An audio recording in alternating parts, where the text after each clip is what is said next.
Hello folks, I've just taken a break from going through some of the Strive homework on the intensive and the taster, and I came across a post that got me thinking that I wanted to share some of my thoughts with you. It was from Elsa, who's currently doing the December taster. She was talking about the importance of self-compassion, and how so many of us in this world, actually I say so many of us, I'm not actually like this, but so many people in the world put everybody else and the need of everybody else and the safety of everybody else and the health and well-being of everybody else ahead of themselves, so that they don't embody any self-compassion or self-care, or not as much as they're probably giving to other people. And very often this could lead to drinking alcohol or other forms of drugs, and not doing the work on ourselves to get over that. Yet if somebody came to us with a drug problem, an alcohol problem, we'd be there for them, and this classic example of always having the right advice to give somebody, but beating us up within our own mind. Like, we would never talk to our best friend in the way that we talk to ourselves.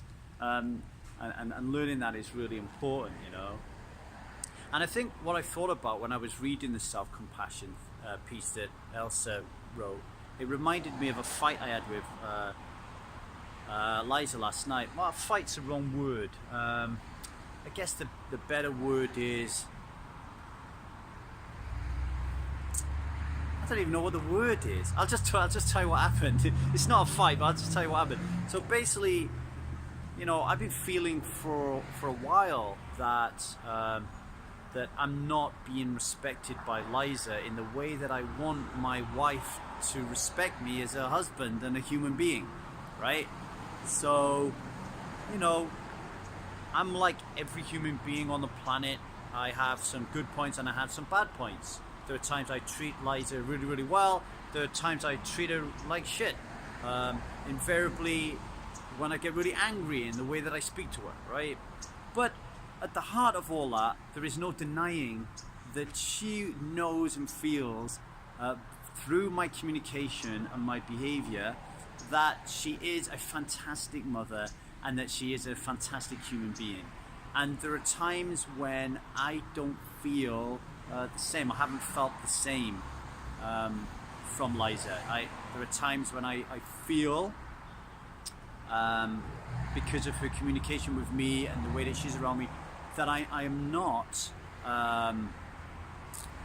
the greatest father in the world, and I'm not the greatest human being in the world. And that is a problem to me, that it makes me feel terrible.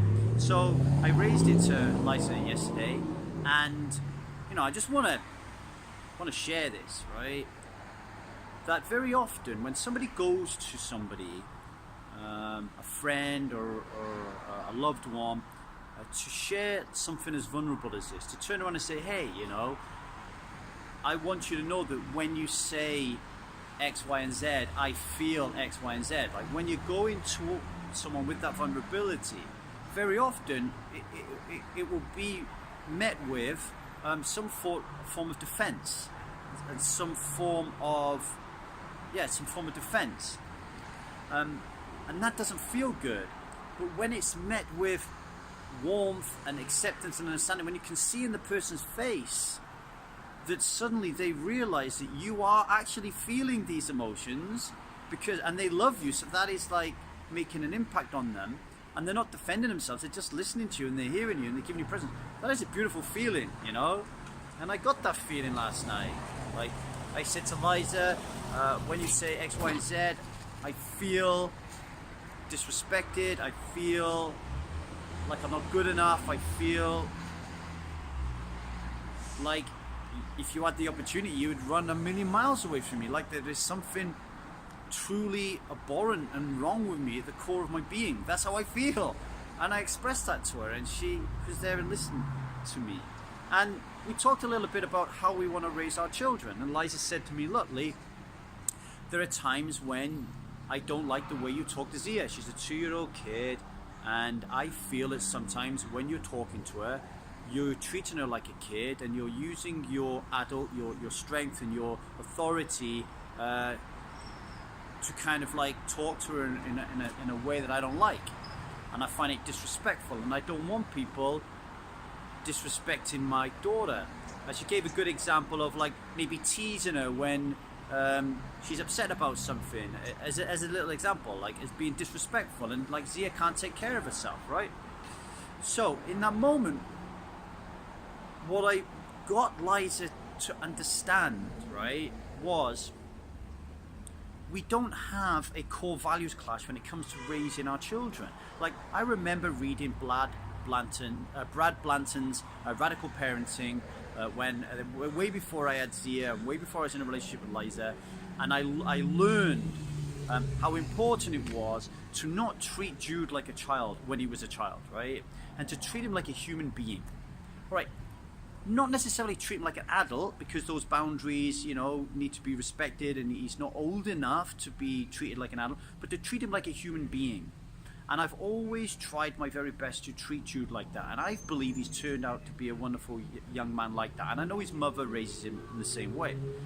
So my core values around Zia haven't changed. Like, I want to raise Zia as a human being. I want her to feel respected by me, and I want to protect her when I feel that other people are disrespecting her. So there you've got Liza thinking that we're cross loggerheads with a value system, but we're not. And this is really important and ties into what sprung up in my mind when I was reading Elsa's homework about self-compassion. It's all about the GPS system, right? So where is your GPS system programmed to take you? So when it comes to like how I want to raise Zia, my GPS system is actually programmed to take me to exactly the same place that Liza wants to go to. However, when I look at Liza and the way that she acts as a mother, she's a veritable saint. Like, Zia could be fucking screaming her head off all night, trying to rip her top off to get at her boobs, right? And Liza is cool as a cucumber, so empathic and compassionate in that moment, when I just want to throw her out the fucking window because I want to get back to sleep, right? But that doesn't mean that my GPS is set incorrectly, okay? My GPS is right, and that is the most important thing. Will I fuck up along the way and make mistakes? Of course I will, because the blueprint that is wired fast and hard, soldered really hard in my subconscious about how the parent came from my father, all right? And my father is not an empathic, compassionate man, all right? He's oh, you've just broken your leg, well fucking get up and get walking it. Oh, someone's just broken your nose, well go and break their nose, right? Oh, you've just got divorced, well fucking tough luck, get up and find another woman, right? So that is the way I'm behaving. So what is important in relationships, okay, and alcohol, our relationship with alcohol, is where we're heading, all right? So if my values are completely out of whack with Liza's, and I'm heading in a different place than her, and I want to raise my child differently, now we've got a problem on our hands, right? But if we're both going the same place, yet she doesn't make that many mistakes, and I do, then there needs to be some discussion and dialogue and compassion in and around that, all right? Most importantly though, Liza says, well, what are you doing about it? Yeah, I understand that you've got the same values, but you're still disrespecting us sometimes. What are you doing about it? What is the answer? Well, the answer is in meditation and mindfulness. The answer is in really understanding who I want to be as a father, how I want to interact with Zia, and to sit down and to meditate and to think about that and to feel what that's like. To change those wirings, as I've been saying in the last couple of podcasts, really super important. And I intend to do that, okay? And it's the same with alcohol. It's the same with Elsa's self-compassion. As long, picking on Elsa's self-compassion in a minute, as long as now she's wired that GPS to be more self-compassionate, okay, that is the most important thing. Will there be times when she will lack in that area? Yes. But you don't give up, because your GPS is set to self-compassion mode. You keep reassessing, you keep reevaluating, you keep talking to people, you keep getting advice, and you keep motoring on until you get to where you want to be. When it comes to alcohol, if you want to be someone, there's a big difference between someone who stops drinking alcohol and someone who wants to be someone who doesn't drink alcohol. For me, they're very different things, right? If you have taken the vow to be someone who doesn't drink alcohol, then that's all that matters. It doesn't matter if you drink today or you drink tomorrow. It doesn't matter, because you've taken the vow that you're going to be someone who doesn't drink alcohol. Your GPS is set, and the coordinates, you know where you're going and you know what it's going to look like when you get there. Will you take a few wrong turns on the way? Yeah, but what's important is you're there. But if you haven't set the vow, if you haven't taken the vow to be someone who doesn't drink alcohol, then your GPS coordinates have not been set correctly, and you'll end up all over the fucking shop. You won't know where you're going, alright? So those thoughts come up for me after reading a bit of Strive homework today. If you want to get involved in a taster, then they start at the 1st of every month, alright? The price actually changes. So the cheaper you sign up, the cheaper it is. The later you leave it, the more expensive it is. So if you want to get involved in a taster or the intensive, then head to www.thetruthaboutalcohol.co.uk, okay? So I'm Lee Davey, I'm not an alcoholic, I refuse to be anonymous. I am someone that doesn't drink alcohol and occasionally disrespects his daughter. And I spend every waking moment of my life helping other people to stop drinking alcohol and right now to stop disrespecting their children. Thanks very much for listening.